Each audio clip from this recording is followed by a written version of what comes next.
All right, lovely people, welcome back here at Tuning Dutchy. Now, I'm very happy at this moment that I can talk with you guys because earlier this afternoon I could not talk because I was going to the dentist. Um, but I was thinking, you know what? Let's make a new video for you guys to give you guys a little update what the current state is, as well as financial.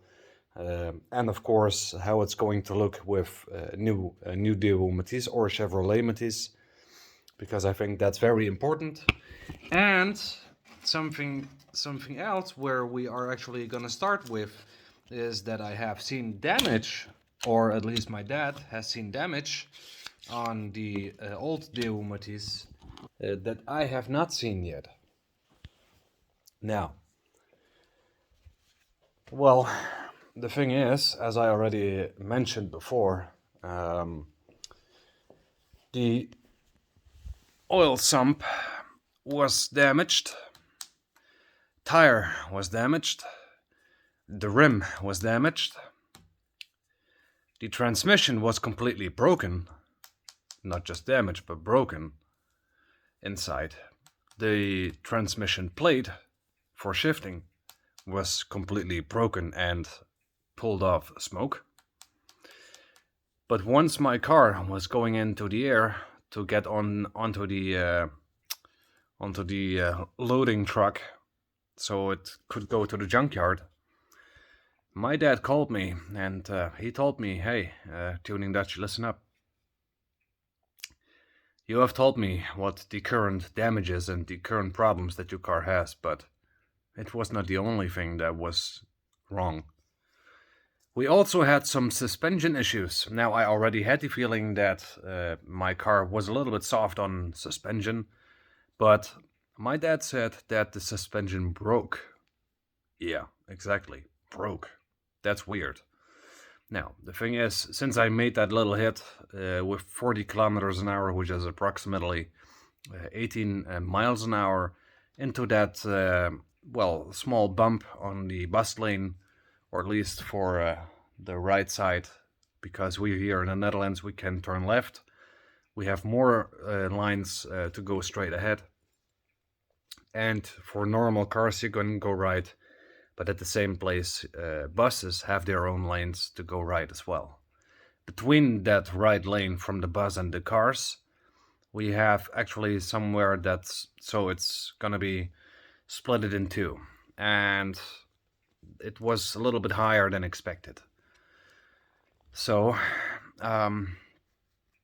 as mentioned before in one of my other videos, my car actually drove into the, little hill, I should say, with 40 kilometers an hour, and that's what's causing all these problems and also mechanical problems. But the weird thing is, how can my suspension break?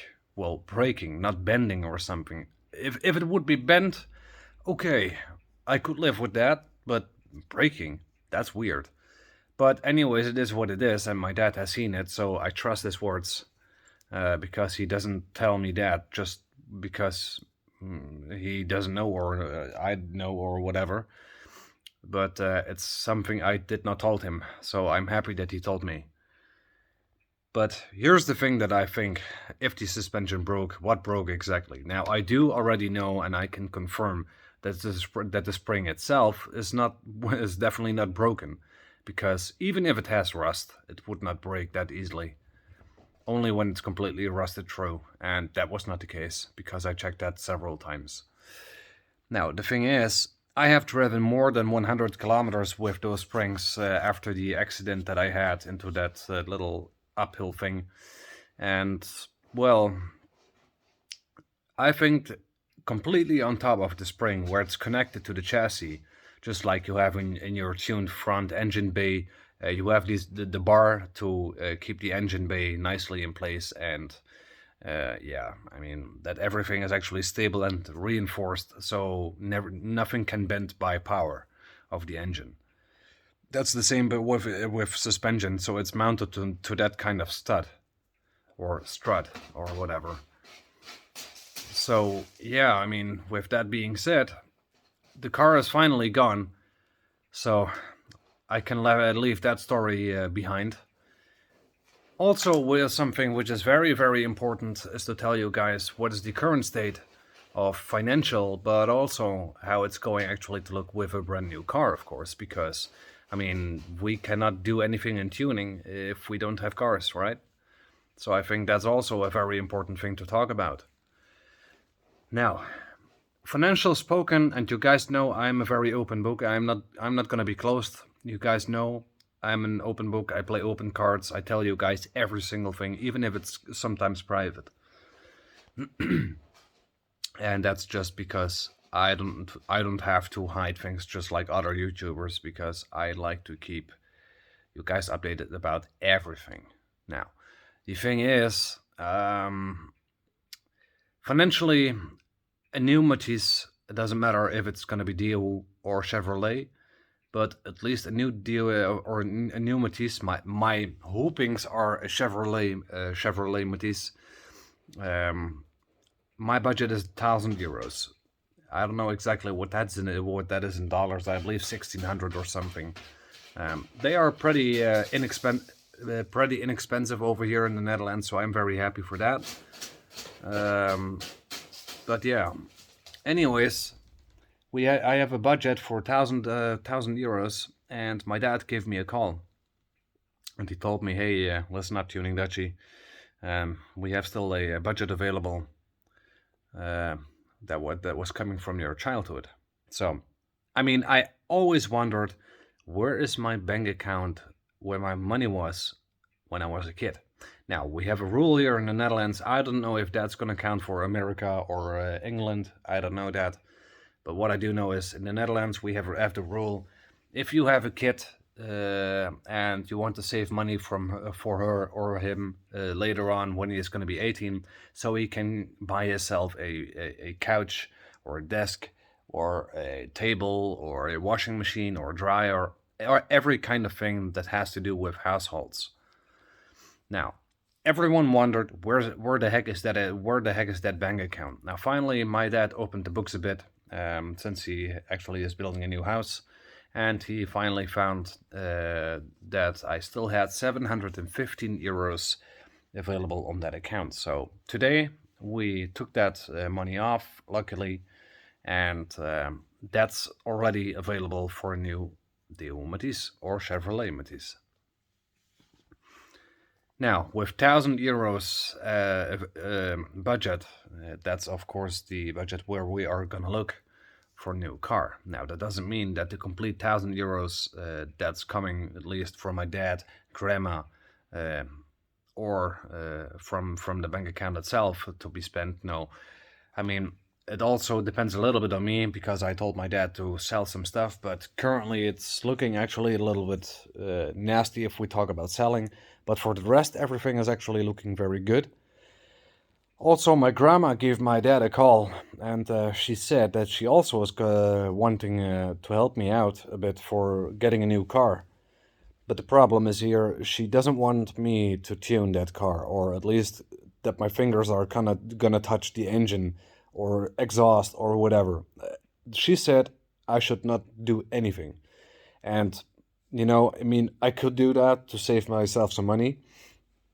But if I'm gonna do that, that also means I have to stop with the complete YouTube channel. And that's, of course, something I am not gonna do. I mean, that's quite obvious. I mean, if you guys check out my YouTube channel, you guys know exactly why I think that. I mean, I like it. It's very kind, but I mean, like every grandma possibly has, you know, they are very careful for their grandchildren, and they want to get them safe. But, you know, I mean, I'd like to do these kind of things, tuning and later on racing and speed, acceleration, and all that. It's very important. I like that, and I'm not actually planning to stop with it. So, and I'm not gonna shut the YouTube channel down because my grandma told me that. Well, at least not to touch the car. So that's why I'm leaving that option as the last. So, with that being said, the only option that we have left is doing it on our own strength. And yeah, we should definitely get a look into a new Daewoo Matiz or a new Chevrolet Matiz.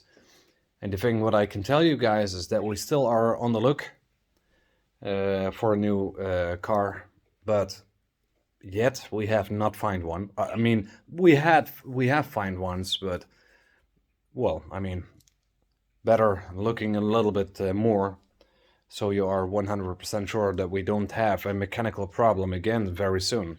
Because if this car is gonna break very soon as well, then I have some big issues. So yeah. I mean, I really hope that I can drive on the road very, very soon again. Because for me, sitting home, sitting ducks, is very shit. I tell you. So yeah, I mean, it's not that I could not have done it. I have done this on my own, but it has reasons, and I'm not gonna tell you guys which reason it has, because that's going too deep into private situations. Now, the things that I have planned already for the new car is, I don't think that it's gonna have a RPM gauge already installed by factory. So of course, I took the factory I took the racing tachometer gouge off. So the RPM gouge that I installed on the Daewoo Matiz that I had, I took it off, so I can install that one on the new Daewoo Matiz or Chevrolet Matiz. I also took the open air filter off, so I can take that one on, and of course my subwoofer with the audio system, because that's not something I'm gonna leave behind. And I also took a part of the side pipe off. I took the side pipe tip off from the Dutch Challenger, so I don't have to buy that one new again, because it's very hard to find it, because it's not the most cheap part. Now the thing is, I will put everything back in the car again, but possibly not in the very beginning. I will put a side pipe on there. I might do it, but I possibly will not do it straight piped yet. I think I will go with the sport air filter first to see how the stability of the car goes. If the stability is gonna be fine, after some few months, maybe half year, then I will look deeper into it, what the possibilities are. But I mean, an exhaust compared to supercharging is of course a big difference. That's right, guys. But when I have a supercharger in the new Daewoo Matiz or Chevrolet Matiz, it's gonna be a little bit easier to work on, since I don't have to need a pit to open things up, so I can work beneath something, but I can do that from above.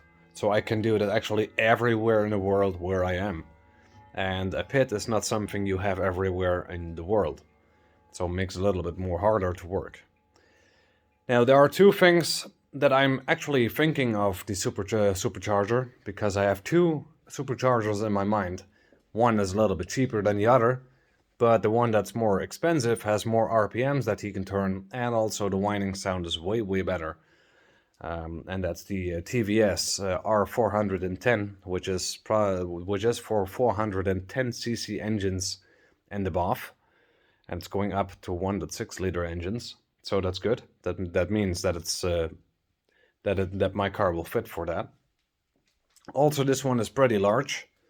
So I also think the supercharger oil, which is 85W90GL, and then the GL4 class, which is performance. So yeah, that's actually the one that I have on my eyes, but this one costs 300, 400 euros, and that's more than $600-700. And the AMR 300, which is a little bit more suitable for my car and a little bit more inexpensive, is ranged up from 0 to 2 liters engine to 1 to 2 or 1 to 3 liters engine.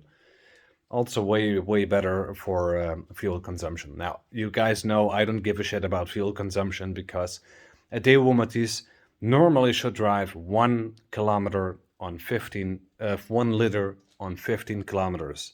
That means 1 to 15. Now, and I drive the Matiz daily 1 to 6, 1 to 7. So you guys know already that that's gonna be a huge thing.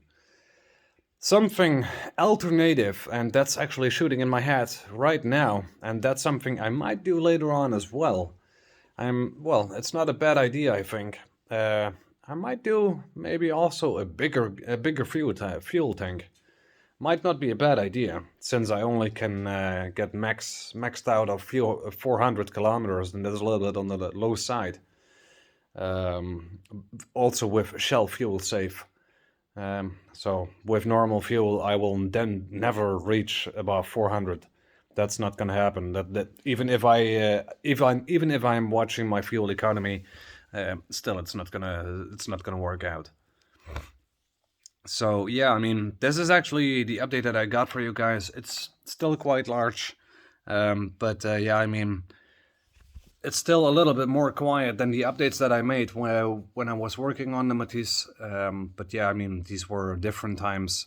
You know, things are breaking, so you are also repairing stuff and all this kind of things. So anyways, I think this is it. Now I'm gonna give you guys another update again once the car is actually on the list and once we found one. Now I'm still trying actually to plan to make a test drive with the low mileage Matiz, but I'm still not sure how that's gonna turn out. Now I don't want to break anything since it has been sitting ducks there for a long time. I guess, I mean, 37,000 kilometers in 23 years is almost nothing. So, yeah, I mean, that's that. Now, anyways, guys, this was actually it.